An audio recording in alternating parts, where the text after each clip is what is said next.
c'était une force qui était presque supérieure à moi. C'est que je savais qu'il fallait que je fasse ça.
Salut.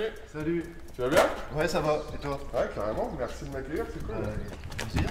Ah ouais, c'est un super endroit. Tu vis la chouette village et tout, chouettes environs. En plus idyllique avec la chaîne des Pyrénées derrière les arbres. Là. Ah, c'est cool. On voit par temps clair. Ouais, ça motive le matin. Tu m'étonnes, Voilà. carrément. Alors ce que je faisais avant, j'ai passé un concours de police nationale à l'âge de 20 ans, dont j'ai été reçu. Donc j'ai fait de 2003 à 2013, voyant comment ça évoluait et que c'était plus l'état d'esprit que j'attendais et qui me correspondait, le travail dans la police. Et donc pratiquant toujours, parce que j'avais construit un atelier aux alentours de Brest, pratiquant le métal régulièrement, j'ai fait le choix de passer un CAP de ferronnerie, métallerie.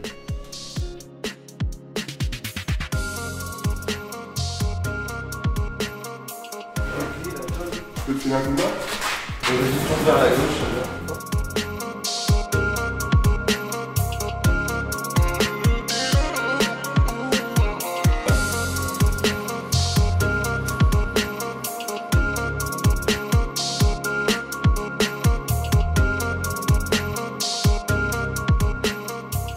Un pliage, une tôle pliée. Ok, trop cool. Le point de rupture qui m'a fait changer de la police à la ferronnerie, c'était déjà la passion du métal et aussi que la police ne me correspondait plus. J'étais arrivé dans la police un peu par hasard, on va dire, ça m'a plu. Le contact avec les gens, le social, l'aide à la personne. Et au fur et à mesure des années, tous ces éléments qui constituent le travail d'un policier étaient de moins en moins pratiqués. Donc moi ça ne me correspondait plus d'être là pour ramener des PV, être plutôt répressif que social.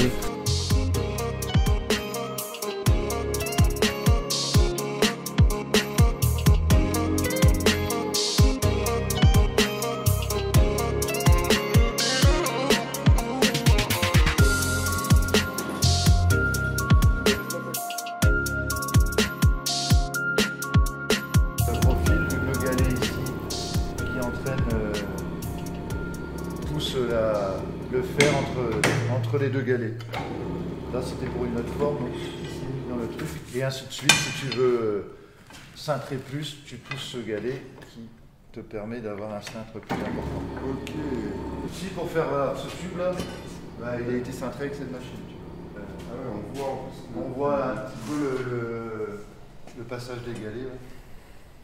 Donc ça te permet, tu vois, d'avoir une forme propre et bien arrondie. C'est top, ça, c'est une porte pourquoi? C'est un portillon pour une cliente de Cessac.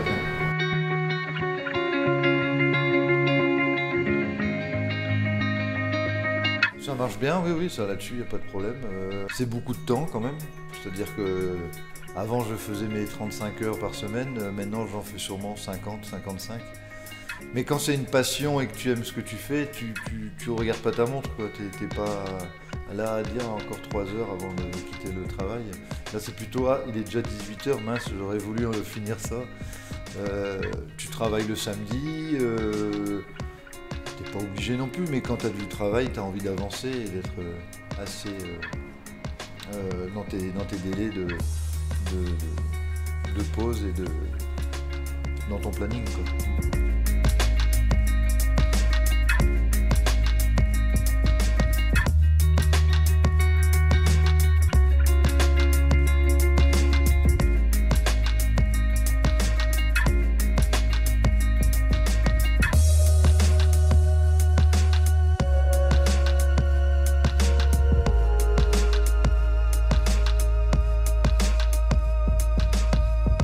Voilà, là tu vois, on l'a fait rapidement, mais après il faut couper et assembler, souder quoi, pour faire un vrai rond sans qu'il y ait, tu vois, ça jumelé quoi.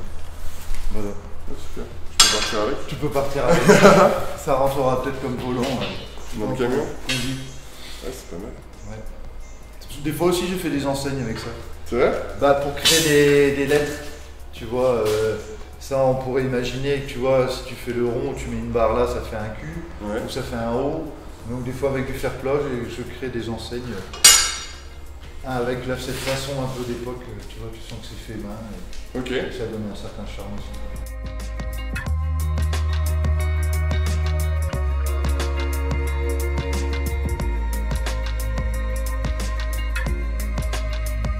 Il y a toujours cette passion, je pense que c'est comme un menuisier, je pense face à un tronc d'arbre ou à des planches, l'odeur, la fibre, c'est quelque chose qui, si on l'a pas, si on le fait comme si on avait pu faire du plastique ou de l'aluminium ou n'importe quelle matière, c'est que il faut avoir cette fibre de la matière qu'on utilise.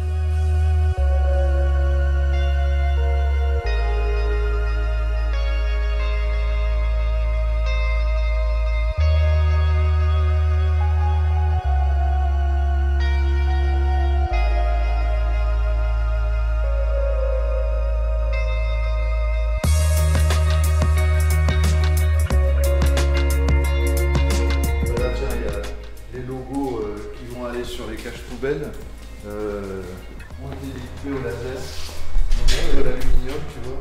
Ça permet d'avoir une précision de découpe parfaite, quoi. Et là, t'as un fer plus clair qui vient se poser sur. Ouais, voilà. Après, à voir si ça sera peint ou pas, mais ça va être sur du noir, quoi. Pour faire ressortir la découpe, quoi.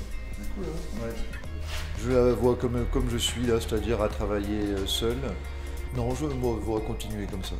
Peut-être prendre un peu plus de temps libre, mais ça c'est à moi de gérer ça. Je peux aussi refuser des demandes pour ne pas être trop surchargé de travail.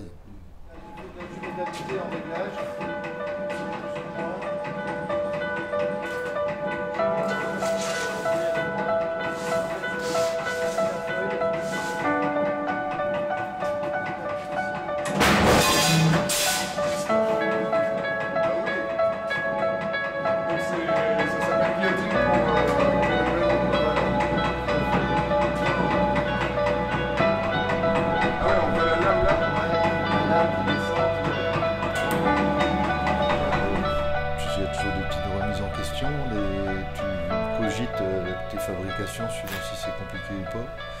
Non, je dirais qu'il n'y a pas de surprise négative ou de regret de ne pas avoir anticipé tel ou tel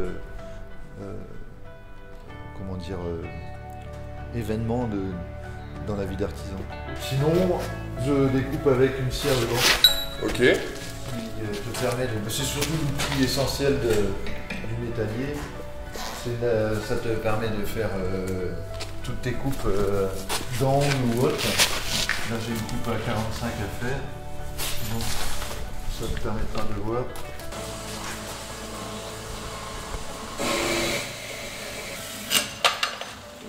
Voilà.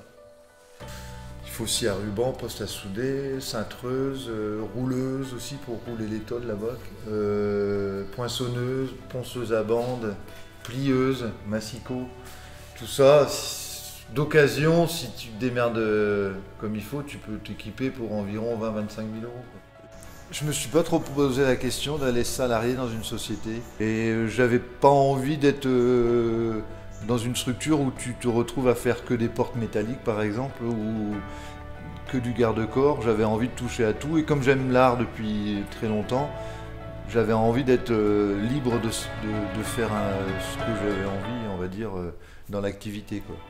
Au final, tu te prends vite au jeu de faire. Après avoir découvert l'histoire de Xavier, je me suis rendu compte que sa transition vers la ferronnerie était venue petit à petit. C'est d'abord passé du stade de hobby artistique pour tranquillement glisser et former la pièce centrale de son quotidien en faisant son nouveau métier.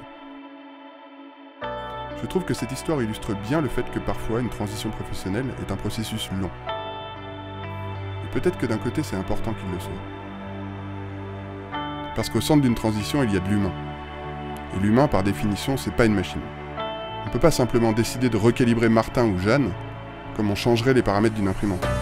Il faut donc parfois accepter le fait que les choses traînent un peu, prendre le temps de faire le deuil de sa vie d'avant et construire son nouveau quotidien sur des bases saines.